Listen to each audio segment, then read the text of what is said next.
केले आहेत, जर गपचूप निघून गेला तरी काही फरक पडणार नाही. कारण मला खात्री आहे की माझ्या संघटनेचा सभासद या ठिकाणी उठायची हिंमत करणार नाही. अन्यायाच्या विरोधाची चीड त्याच्या हृदयात एवढी मजबूत आहे की आमच्या पुढे कोणीही टिकणार नाही. जेव्हा मी रस्त्यावर उतरू तेव्हा आमचं कोणी वाकडं करू शकत नाही, एवढी ताकद त्याच्यामध्ये. आणि अशा पद्धतीचा भ्रष्टाचार आम्ही सहन करणार नाही, सांगायला या ठिकाणी रस्त्यावर बसतो. आमची मुलं मारत असतील त्या PWDच्या अधिकाऱ्यांच्या घरातला एखादा महिला नंतर त्याला खरं लक्षात येईल की कशा पद्धतीनं लोकांना दुःखावू शकते. जो ठेकेदार पैसे खातो त्याच्या घरातला एखादा अपघाताने जर मेला तेव्हा त्याला लक्षात येईल की कशा पद्धतीने कुटुंबाला दुःखावू शकतं. जेव्हा एखादं ऍक्सिडेंट होतं तेव्हा दिवस रात्र आमचं पोलीस मित्र ते पेपर रंगवत फिरतात. आम्ही त्यांना 17 वेळा फोन करतो. तो गुन्हा दाखल झाल्यानंतर सर्व प्रोसेस झाल्यानंतर 15-15 दिवस त्या गुन्ह्याचा तपास करायचा. म्हणजे आमच्या पोलीस मित्रांना तेवढंच काम आहे का.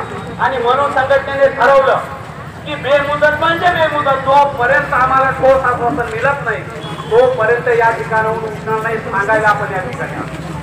मी खरंच तुम्हाला सर्वांना मनापासून धन्यवाद देतो की जेव्हा संघटना आवाज देते त्या वेळेला माझे संघटनेचे वाघ आणि वाघीण जेव्हा रस्त्यावर उतरतात त्या वेळेला भल्या भल्यांना काम कुठे दाखवून दिलेला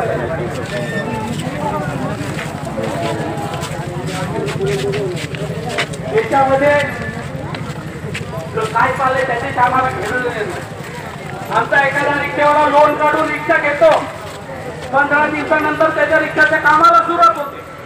हे तुटलं. आमची शाळेतली मुलं जीव मुक्ती ठेवून आम्ही पाठवतात. जोपर्यंत शाळा सुटल्यानंतर आई येऊन वाट बघत असते रस्त्यावर, कधी माझा मुलगा काय होता हे रस्त्यात. आमची एखादी गरोदर महिला जर नागल्यावरून जर दवाखान्यामध्ये जायला निघाली तर तिची अवस्था काय होत असेल माझ्या सर्व भगिनीला माहिती आहे. इंडस्ट्री मध्ये कामाला जाणारी जी काय आपली मुलं मुली असतील त्यांची अवस्था रोज प्रवासामध्ये काय होते वर्षाची याचा आपण विचार केला पाहिजे.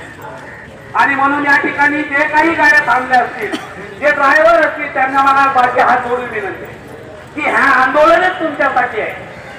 हा रस्ता चांगला झाला पाहिजे, आमच्या पोलीस मित्रांचा त्रास कमी झाला पाहिजे, आमची मुलं सुखरूप रोज जातील आणि येतील त्यासाठी हे आंदोलन. आणि म्हणून माझं सांगणं आहे तुम्हाला की जेव्हा संघटना आवाज देते लक्षात आणि त्या वेळेला प्रत्येक माझा संघटनेचा भाऊ, माझी संघटनेची बहीण, आपण माणुसकी सुद्धा या ठिकाणी दाखवतो. माझी विनंती त्यांच्या मागे लागू नका, कोणाच्या तिकडे कोणी त्यांच्याशी मतभेद करू नका. आपण इकडे लक्ष द्या.